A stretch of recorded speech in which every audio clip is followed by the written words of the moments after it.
Hello à tous, comment allez-vous? Donc aujourd'hui on va faire les fonds d'Agnès. Donc aujourd'hui je suis avec Agnès, hein. Bonsoir à tous. Donc aujourd'hui on va parler de la société Esker, société qui n'arrête pas de progresser. On a eu les résultats, c'était ce matin des semestriels, donc du deuxième trimestre 2021. Donc on va regarder ça avec Agnès. Avant de commencer, on va faire la recommandation d'usage. Cette vidéo est à but pédagogique et en aucun cas une incitation à un placement ou tout autre de ces produits. Vous restez les seuls maîtres de vos placements. Donc du coup, on va aller voir vite fait. Alors là, French Insider, mais bon, on va pas commencer par ça. On va regarder. Alors, je vais pas passer par Pro Time là du coup. Alors, pour la petite information, on refait la vidéo parce qu'il y a eu des petits problèmes la première fois qu'on a mis des vidéos. Donc du coup, c'est pour ça qu'on a déjà la fin de la vidéo en gros. Donc on va revenir sur Esker. Voilà, je vais vous faire vite fait une analyse technique sur Boursorama. Donc, comme ça que je dis vite fait parce qu'on va pas trop se prendre la tête sur l'analyse technique. Voilà.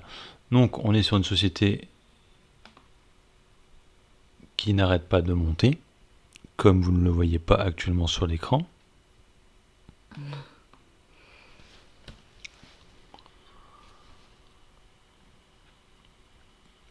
J'ai pas dû taper sur le bon escape. Ah voilà, on va mieux là. Voilà. Donc, bim bim, voilà. Vous voyez qu'on est sur une progression qui n'arrête pas depuis 5 ans, hein. Voilà, là on est vraiment sur du gros FOMO sur le dossier. On est à 270 euros sur Esker. Voilà, donc après on peut remettre les Bollinger si vous voulez, des trucs comme ça, mais bon, ça sert pas grand chose. On va rester comme ça. On voyait qu'à l'époque, la résistance était plutôt vers les 240 à peu près.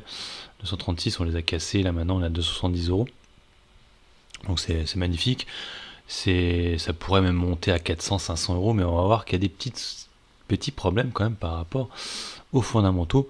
Pas par rapport au chiffre d'affaires, mais par rapport à d'autres choses. Donc, on va commencer par les chiffres qui ont été donnés là. Donc, c'est le rapport. Non, c'est pas celui-là, c'est celui-ci. Donc, ce sont les chiffres du 13 juillet 2021 en rapport avec le deuxième trimestre et les comptes semestriels. Donc, je passe le micro à Agnès. Oui, là il le voit ça. C'est bon. Oui, oui, voilà. Oui. D'accord. Oui, donc effectivement là on constate effectivement. Alors vous savez qu'on compare toujours N et N-1, hein, donc là on a le deuxième trimestre 2021, on va le comparer avec le deuxième trimestre 2020. On passe de 26 millions d'euros à 33 millions d'euros, une progression de 32%. Et si on compare en semestre, on a une progression de 22% pour accoster à 64 millions. Si on multiplie par deux, ça ferait un prévisionnel à 128, 129. Eux, ils parlent même d'un prévisionnel à 131 millions d'euros. Donc ils sont encore plus optimistes. Voilà, c'est plutôt un chiffre d'affaires qui est en belle Satisfaisant. progression. Ouais. La prise de commande aussi, bon, qui est en progression 92%, pas mal aussi. Je te laisse lire du coup. Oui, alors, donc toi, tu soulignais déjà en jaune ce que tu pensais être intéressant. En fait, nous, Là, c'est par rapport au cloud. C'est vraiment grâce au cloud qu'il progresse. C'est vraiment par rapport à ça. C'est pour ça que j'ai souligné en jaune.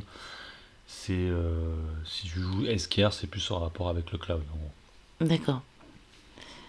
En fait, ils le disent à 93% de l'activité du groupe. Voilà.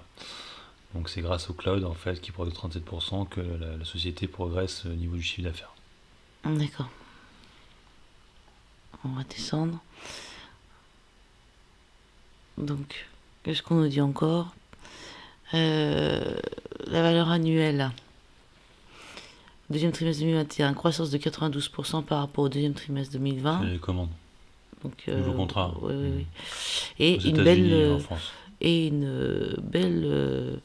solidité financière, puisque ils ont après paiement du dividende et remboursement de leur PGE qui s'élevait quand même à 1,5 million d'euros, il leur 11 millions. reste, 11 millions.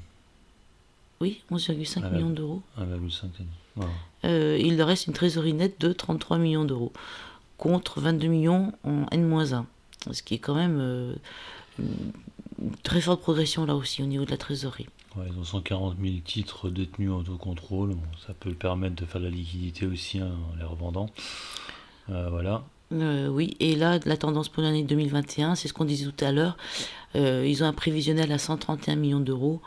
avec une progression donc pour l'ensemble de l'année à 16 à 17%. C'est beau, hein, tout ça. Ouais, la profitabilité est établie entre 12 et 15%. La marge, tout ça, des profits. Donc c'est plutôt bien. Alors, on va s'arrêter à ça pour les fondamentaux parce que malheureusement, pour faire des ratios, calculer des ratios, il faut un peu plus de détails et on n'en a pas. Là, on a le chiffre d'affaires. Là, on a le chiffre d'affaires et c'est tout. On peut regarder un petit peu, on a un tout petit peu plus de détails sur les résultats annuels. Ouais, après la question était là, ce que je disais tout à l'heure, c'est que normalement les sociétés qui donnent les résultats semestriels, très souvent on a un bilan. Là, il n'y a aucun bilan. On ne sait pas vraiment où on est la dette. Ils disent juste qu'ils ont remboursé un prêt garanti par l'État, PGE, mais voilà, il n'y a pas de bilan. Normalement, c'est vrai que souvent ils donnent un bilan. Alors il faut savoir que Euronext, non, pas Euronext, Esker est chez Euronext Groff. On reviendra là-dessus après. Mais c'est ça la problématique, je trouve, de la société. Bon, bref. Donc du coup, les résultats annuels, qui sont pareils. On n'a pas de bilan, on n'a rien. Ouais, on n'a que les grosses lignes du compte de résultat. Donc le chiffre d'affaires, le résultat d'exploitation, le RCAI, le résultat net. Mais entre les deux, entre ces grandes lignes, on ne sait pas. On ne sait pas s'il y a du résultat exceptionnel, financier, la ventilation des charges, non, on n'a rien. L'état des dotations, il y a deux, trois données quand même là-dedans, mais c'est vrai que normalement ils donnent un tableau. Oui, il faut les écrire, et c'est écrit en français dans le texte, comme on dit, et c'est dommage que ce soit pas récapitulé en tableau, c'est quand même plus lisible. Et surtout, là, ce que j'avais noté, là, c'est le fait que le directoire et le conseil de surveillance de la société ont examiné et approuvé les états financiers de l'exercice. Et le rapport de certification sera émis fin avril, mais en tout cas sur leur site, il n'y a pas du tout la certification, quoi. Donc je pense qu'elle a dû avoir lieu, mais j'ai rien. J'ai rien du tout. Donc étonnant. On se rappelle que Solution 30 avait les problèmes pour ça. Alors il faut savoir que eux ils sont sur Euronext Groff, toujours pareil, il y a moins de problématiques par rapport à ça. Oui, ça n'empêche que malgré tout, ils ont quand même je pense qu'ils ont dû le donner, expert comptable, commissaire aux comptes. Je pense que ça a été audité, mais il n'y a aucune trace. Normalement, on aurait dû avoir, vous voyez ici, 2503, en fait, quelque chose qui nous dise, voilà, les comptes ont été audités, et tu as des comptes, je sais pas comment ils appellent ça, compte audité, ou je sais certifié. Plus. Certifié, voilà. Là, du coup, on ne l'a pas sur le site d'Esker. On allait chercher sur le site d'Esker, parce que c'est leur société, c'est leur site, communiqué de presse pour les investisseurs. Donc pour moi, ça devrait être dessus. Là, on ne l'a pas. Bon, voilà, c'est tout.